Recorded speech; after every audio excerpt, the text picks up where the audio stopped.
दोस्तों, इस तरह के प्रश्नों को हल करने के लिए जहाँ पे प्लस और माइनस चिन्हों के साथ अंक जो होते हैं उनका अगर गुणनफल हमें ज्ञात करना है, तो इन सभी के गुणनफल निकालने के लिए आपको ये चीज़ पता होना चाहिए, यानी कि ये चिन्हों का नियम होता है।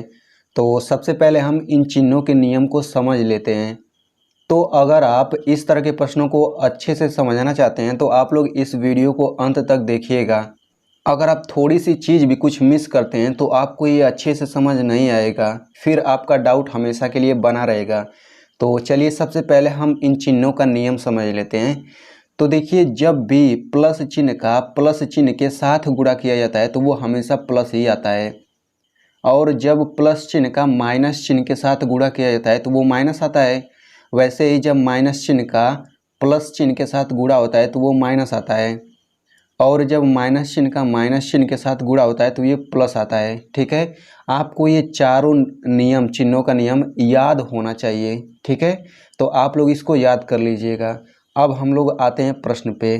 तो यहाँ पे देखिए -3 का गुणा हुआ है 2 में। ठीक है, तो किसी भी संख्या के आगे अगर प्लस नहीं रहता है तो उसके आगे प्लस छिपा रहता है। ठीक है, हम प्लस लिख भी सकते हैं, नहीं भी लिख सकते हैं।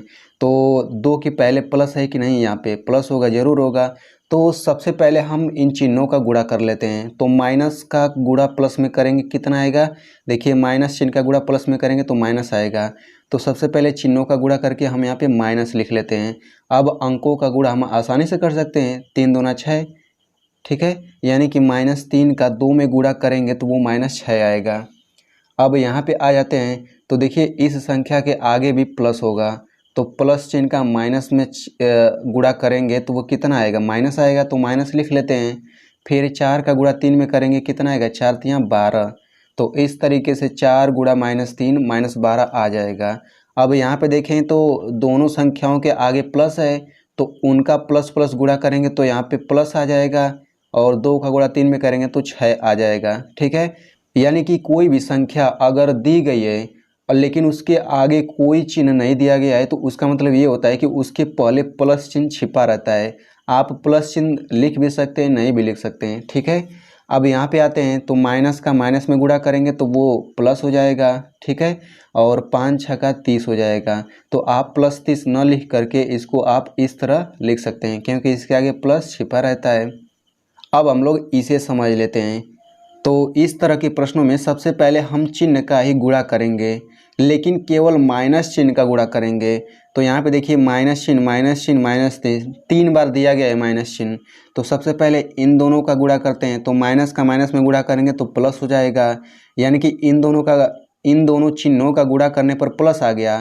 तो अब इस प्लस का इस माइनस के साथ गुणा करेंगे कितना आएगा, माइनस आएगा, यानी कि चिन्हों का गुणा करने पर कितना आ गया, वो माइनस आ गया। अब अंकों का गुणा हम आसानी से कर लेते हैं, 2 तियाँ 6, 6 पचे 30, और 30 का 6 में गुणा करेंगे तो ये आ जाएगा 180। ठीक है, यानी कि इस तरह के प्रश्नों को हल करने के लिए हम लोग केवल माइनस वाले चिन्हों को लेंगे, फिर उनका गुणा करके जो रिजल्ट आएगा वो चिन्ह लगा लेंगे, फिर अंकों का गुणा करके इस तरह लिख लेंगे।